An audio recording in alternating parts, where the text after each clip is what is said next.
ગીર સોમનાથ જિલ્લામાં મતદાર યાદી ખાસ એસઆઈઆર કાર્યક્રમ અંતર્ગત મતદાર યાદી પ્રસિદ્ધિ કરી અને માન્યતા પ્રાપ્ત રાજકીય પક્ષોને નકલ સોંપાઈ જિલ્લા ચૂંટણી અધિકારી એનવી ઉપાધ્યાયની અધ્યક્ષતામાં પ્રાંત ઓફિસ ખાતે પ્રેસ કોન્ફરન્સ યોજાઈ જિલ્લામાં 102 મતદાન મથકોનો વધારો થતા કુલ 1144 મતદાન મથકો થયા છે। જિલ્લામાં કુલ 9,42,314 મતદારો નોંધાયા છે। જાહેર જનતા જોઈ શકે તે માટે તમામ મતદાન મથકોએ તથા ગ્રામ પંચાયત કચેરી ખાતે પણ યાદી મૂકવામાં આવશે। ભારતીય ચૂંટણી પંચના નિર્દેશ અનુસાર તારીખ 1 જાન્યુઆરી 2026ની લાયકાત તારીખને આધારે ગીર સોમનાથ જિલ્લામાં મતદાર યાદીની ખાસ સઘન સુધારણા પ્રક્રિયા અમલમાં મુકાઈ હતી, જે અંતર્ગત પ્રથમ તબક્કામાં મતદાર યાદી પ્રસિદ્ધ કરી અને માન્યતા પ્રાપ્ત રાજકીય પક્ષોને નકલ આપવામાં આવી છે। જે કે સિંગુદાસ સાથે મહેશ વાજા, સોમનાથ। એસઆઈઆરની કામગીરીનો એક તબક્કો પૂર્ણ થયો છે, બીજો તબક્કો ચાલુ કરવા જઈ રહ્યા છે।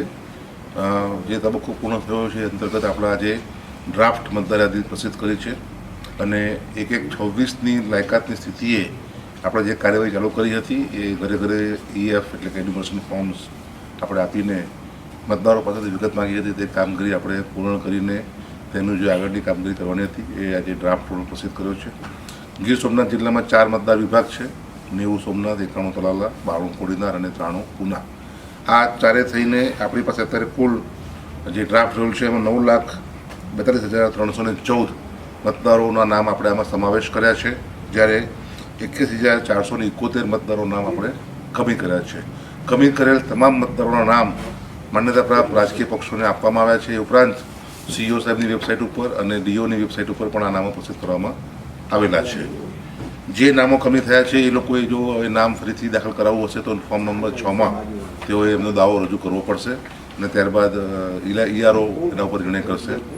આ ઉપરાંત લગભગ 45,000 એવા મતદારો છે કે જેમનું મેપિંગ થયેલ નથી, આને પણ યથાસમયે નોટિસ આપવામાં આવશે અને નોટિસ આપ્યા બાદ પુરાવો રજૂ કરવા માટે જણાવવામાં આવશે। પુરાવો રજૂ કરેથી તેની પર પણ નિર્ણય કરવામાં આવશે।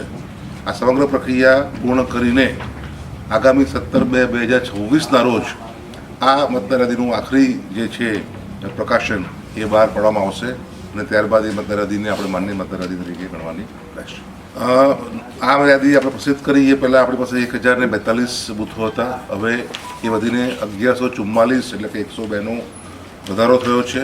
આમાં નોંધપાત્ર બાબત એવી છે કે આ તમામ બૂથો ઉપર મતદારોની સંખ્યા 1200 નિયત કરવામાં આવી છે, એટલે કોઈપણ મતદાન મથક ઉપર 1200થી વધારે મતદારો અંદર હવે હશે નહીં।